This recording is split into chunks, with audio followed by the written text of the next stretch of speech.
Bostrom Ministries.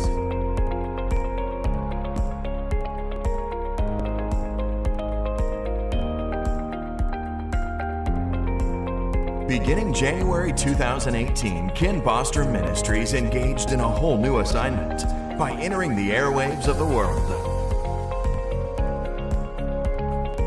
Don't miss Ken and Mary Bostrom Ministries live.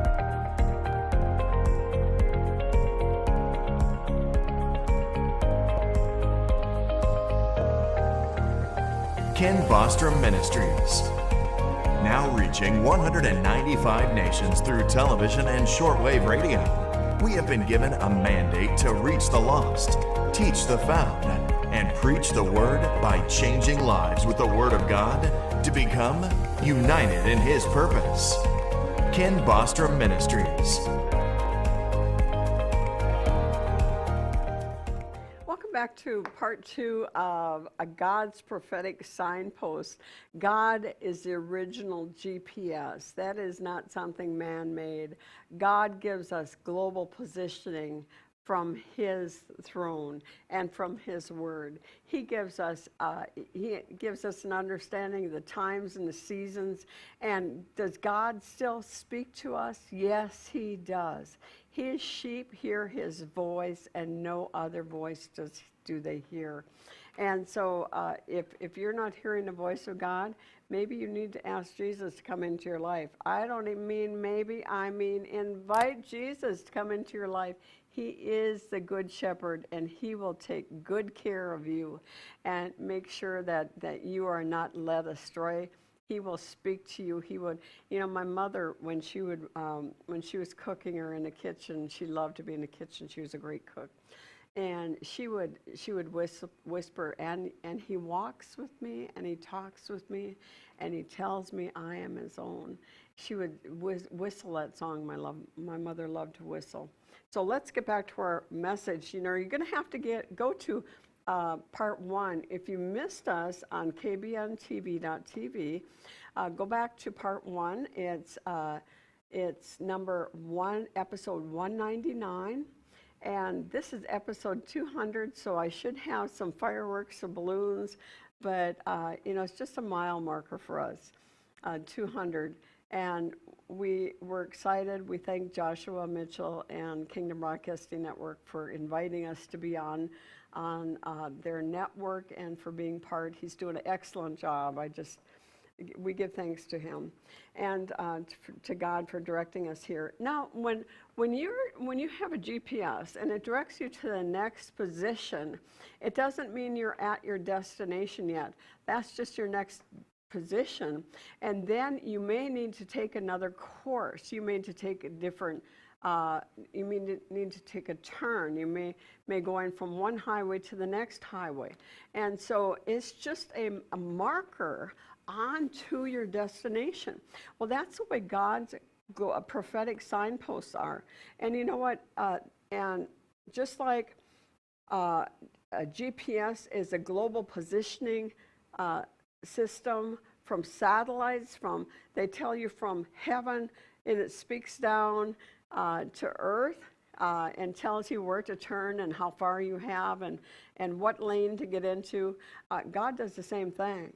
He does it with his word, he does it with his prophets, and he does it with his angels.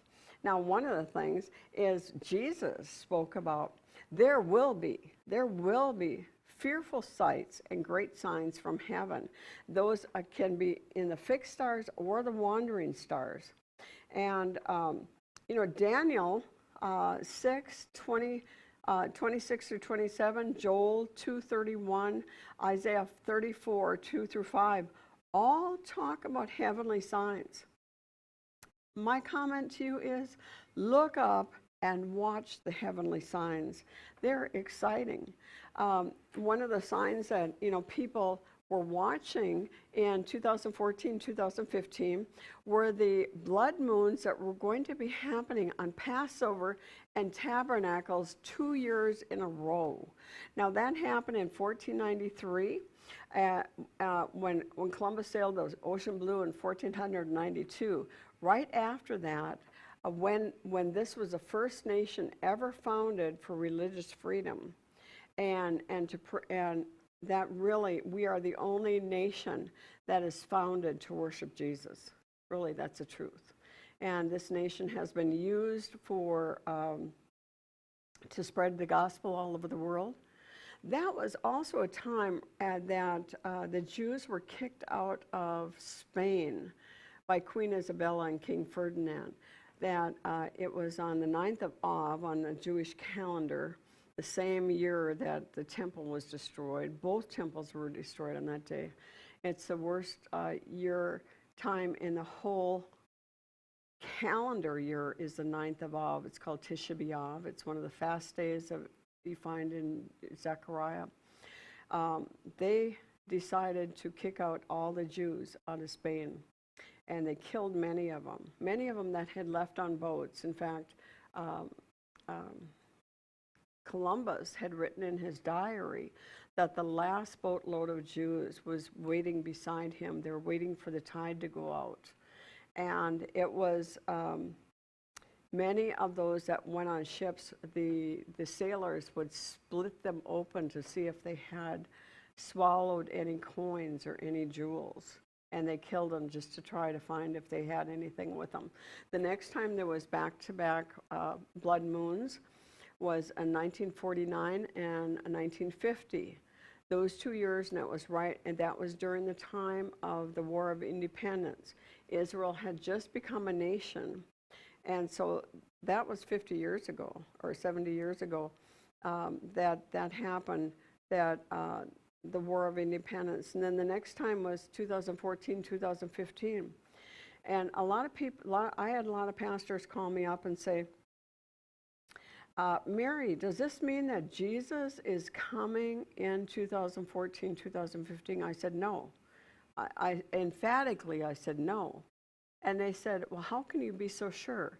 And I said, because Jesus told me, or the Lord told me in prayer, watch for 2017. He told me that back in the 90s when I was studying on a feast on the signs in the heavens. He said, watch for 2017.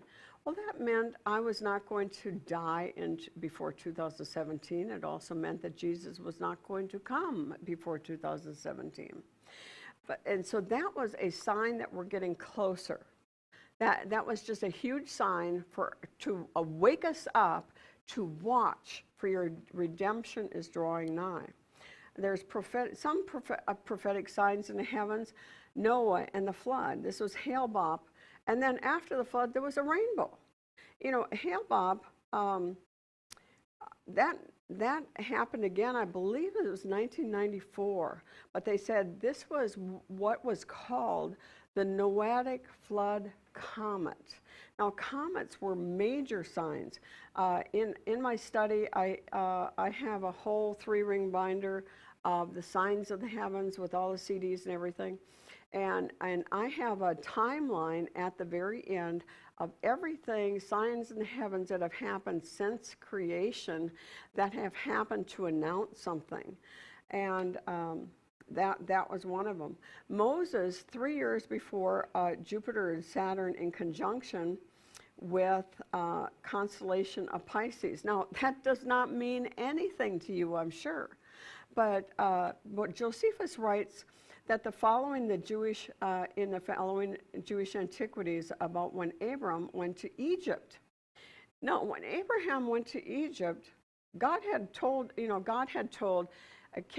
Josephus records that God kept Adam and Seth and Enoch alive to have an understanding of the whole heavenly pattern. But Josephus writes that when Abram went to Egypt, he communicated to them arithmetic and delivered to them the science of astronomy. Now that's found in Antiquities 1.8.2. And so it was about 3 years before Moses was born, or after he was born, that was around that time, that that the astronomers said, wait, in Pisces, that's the fishes. That stands for Abram, because he was always had his face in heaven, and he was looking for a builder and maker. And so that stood for the Jewish people, and the sign of Jupiter and Saturn represented Egypt, or the Jews, and their promised land. And so the astronomers went and told Pharaoh, God, the heavenlies say that God is raising up a deliverer, because Saturn is Shabbat day in Hebrew, and that means he's going to give them rest. He's going to take them out of their slavery. And so Pharaoh got very concerned, and that is why he started telling the midwives in Exodus chapter 1 to start killing all the male children. Start killing all the male children. In Exodus, during the plagues, there was a terrible comet seen. And see, there was a comet again announcing. During the building of the second temple, Halley's Comet. Now, Halley's Comet was recorded as seen when Herod was extending the temple, but it was also seen right before World War II. It appeared, there was a great fear that on the earth would pass through the gases of teal, and there was a panic and widespread sale of gas masks and quack anti-comet pills, anti-comet umbrellas. Mark Twain, and here we had, Mark Twain was born in 1835, 2 weeks after the comet re-entered our atmosphere. This is Halley's Comet again. He wrote in his autobiography, "I came in with Halley's Comet in 1835. It is coming again next year because it's a 40-year comet, and I expect to go out with it. It will be the greatest disappointment of my life if I don't go out with Halley's Comet. The Almighty has said, no doubt. Now there are two unaccountable freaks that come in together. They must go out together. He died in 1910. The day following, the comet reappeared again." So it's kind of amazing. Now the Star of Bethlehem, there was signs in Jupiter, which is a king planet, represented King David. It represented the Jews in Israel. Regulus, which is the king star in the heavenlies. There's a king planet, there's a king star. And Leo, who is the king, he is the lion of the tribe of Judah. And Virgo represented the virgin, and that would give birth to a man-child. And Venus, it had all of these, and if you ever see the Star of Bethlehem DVD, it is excellent. Highly recommend you get it. You can probably get them on Amazon for $5. They're well worth it.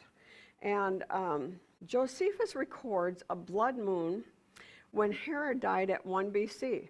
That, when Herod died in the Bible, now that's the only blood moon that Josephus records in his Antiquities. But in the Bible, it records that Jesus was in Egypt during the time when Herod died. And remember, God gave Joseph a dream that Herod had died and they could come back to the promised land. And so we know that Jesus was at least 3 years old at that time. And now when we have God's calendar, if you want to align with God's timing, don't go by man's calendar. Go by God's calendar. That's why it's important to get a calendar. Every summer they come out from Israel, and they will show man's calendar and God's calendar on the same month. And so the way that God's calendar began is on verse 5, verse 8, verse 13, verse 19, 23, and 31. It says, and it was evening, and it was morning, and that was the first day. It was evening, and then it was morning, and it's the second day. And that is why their evening, that has never changed. You know why? When God starts something, it never changes. The year count right now, and they count back to Adam's creation, which is the sixth day. So that's when they count the civil year. That's when the year changes. Right now we're in the current year 5779. So when I'm recording this, it's on the Gregorian calendar, it's 2019. On God's calendar, it's 5779.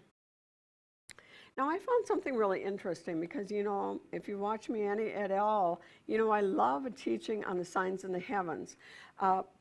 And there was somebody I had studied, and actually he is called the father of modern astronomy.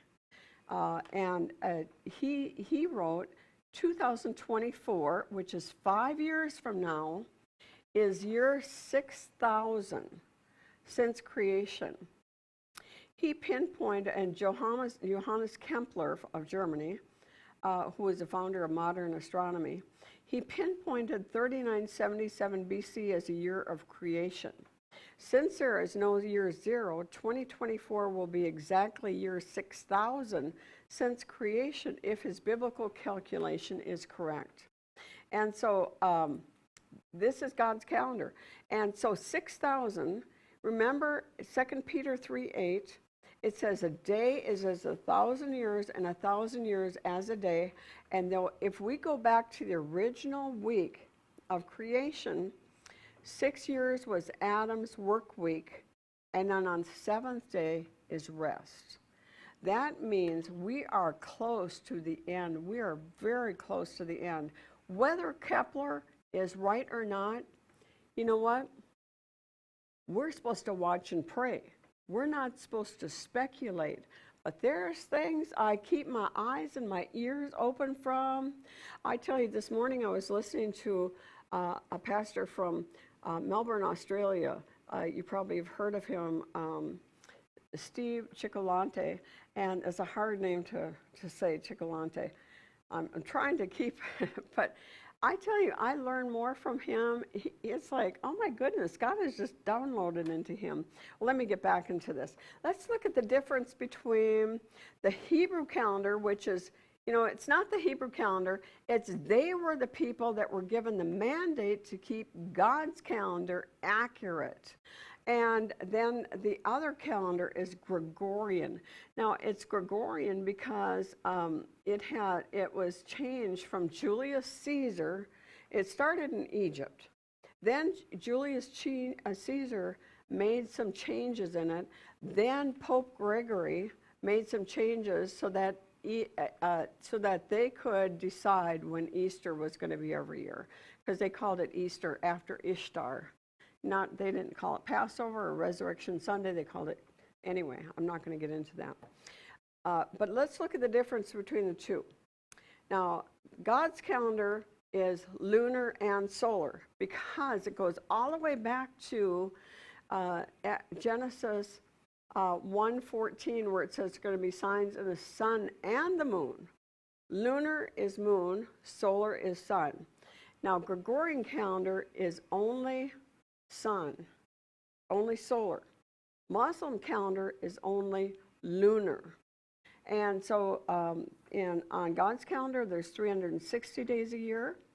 On man's calendar, there's 365 days a year. On God's calendar, there's a leap year 7 times in 19 years. And every time there's a leap year, you add another month, so that that's when they catch up to the solar. So they go lunar, and then on the leap year, they catch up to the solar.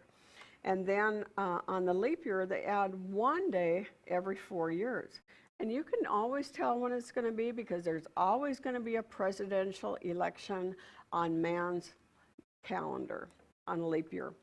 On God's calendar, all the feast appointed are fixed appointed times, ordained and holy days. On man's calendar, they're always holidays. Think about that. Martin Luther King Day, New Year's. That's when they decided that it was going to be New Year's and not God's New Year's. 4th of July, Memorial Day, Labor Day, President's Day, Thanksgiving Day. Those are all memorial days, and they go back to giving us a day off. Now, the sacred calendar is different than God's civil calendar. The sacred calendar began in year 2448, which is 1312 BC. This is in Exodus chapter 12, where God said, for 2,448 years, there was no sacred year. It was just a civil year. But then, at almost 2,500 years later after creation, God says to Moses, this month will be the beginning of months. It shall be the first month of the year to you. That this is the first month. See, God said the second month, the third month. He didn't call them February, March. Those are named after Roman gods. God always called them first month, second month, third month. And Leviticus 23 records the 7 fixed appointed time on God's calendars. Now, so they actually have 2 years. In the fall, they record the year changes, the number of the year changes. Next year, it's going to be 5780. 5780. 5780, because this is 5779 right now. And so, and we're going to be going into 2020. You know, we're going to hear so much about 2020 because that's perfect vision. And we've been getting songs. I can see clearly now the fog is gone. I can see clearly now the gray is gone. And I'm praying for next year that we will see clearly, that we're not going to be asleep at the wheel. Now, there's signs of the time of the end. And all of these 8 signs had been prophesied all the way back to Genesis, and none of them had been fulfilled until Israel became a nation. When Israel became a nation in 1948, all 8 of them were fulfilled by the time they were 70 years old. 70 is a major key. The first one is Israel will be restored as a nation in one day, and that's in May 14th, 1948. It says, will a nation be born in a day? It's one of those signs that people kept thinking it will never happen. But in 1948, when they became a nation and actually named it Israel, I mean, it shocked the whole world. Because in one day, at the flick of a pen, at the voice of David Ben-Gurion, a nation of Israel was reborn. Now, they didn't name it something new. Galveston Island, actually, they were thinking of one time making Galveston Island the new Israel, because they never thought, no way could anybody ever go live back in that land. And the land would begin to blossom and be fruitful. And there's a place called the Arabah. It's in the Negev. The Negev goes all the way from the Dead Sea all the way down to the Dead Sea to the Red Sea.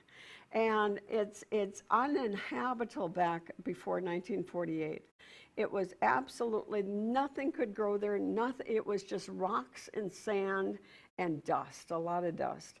Now there are 54 flourishing farms. Isaiah 27:6 says, a time is coming when Jacob's descendants will take root. Israel will bud and blossom and fill the whole earth with fruit. Do you know that happened? In Israel, actually from the Gaza Strip, when they had all those beautiful farms and everything on the Gaza Strip, they had before they gave it to the terrorists, thank you, President Bush, that you helped Ariel Sharon do that. That was a sarcastic thank you.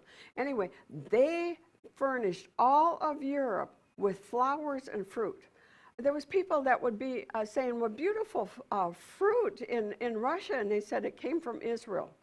Because Israel, back in 1898 to 1948, here's a picture of how bad the farms looked back then, all the way to 1948. Now look at it today. Look at it today. It's beautiful. In 1967, A natural skeptic, Mark Twain, was taken by the splendor of the Holy Land. He wrote irreverently. He was not taken by the splendor. He was not taken. He was very much a skeptic. He wrote irreverently. And here's what he wrote. A desolate country whose soil is rich enough but is given over wholly to weeds, a silent, mournful expanse, a desolation in here that is not even imagination can grace with the pomp of life and action. We never saw a human being on the whole road. There was hardly a tree or a shrub anywhere. Now look at Israel's farming. Look at, I was over in Israel. It's gorgeous. It's absolutely gorgeous, the produce. And look at the grapes that come. I actually harvested grapes when I was over there. I wouldn't want to show you the picture because it really didn't catch any of my good sides anyway. But it was amazing. In all those places, nothing happened until Israel came back. Water would break out for irrigation systems. They were the originators of the drip system. And they know how to take, and so the water doesn't go into the air, it goes immediately 100% into the ground. Jerusalem would be in the hands of Jewish hands and expand its border. That happened in 1967. They just had their 50th anniversary in 2017. Jews from Gentile nations would return back to Israel. You know, that in the 1980s, there was so many Jews in Russia, and Mikhail Gorbachev started allowing them to get visas to leave the land. Early and latter rains would return in the last days. That happened in the early 90s. The walls of Jerusalem would be rebuilt by strangers and gates open continually, and Jerusalem would be a burdensome stone to all nations. This is where we're going to start off in this next show, and it's going to be exciting. And so I hope you can stay tuned for us. Watch all three, part 1, part 2, part 3 of God's GPS. He has global prophetic signposts, and he wants you to be a watch and be alert, because look up, your redemption is drawing nigh. God bless you. This is Ken and Mary Bostrom. We thank you for joining us today. We welcome you to watch us on kvntv.tv, YouTube, Facebook, mbostrom2.com. Also listen to us on WRNO Shortwave Radio. Contact us at kenbostromministries.org. God bless you today. Ken Bostrom Ministries. www.kenbostromministries.org. Don't miss Ken and Mary Bostrom Ministries live. Contact them at 832-212-1138.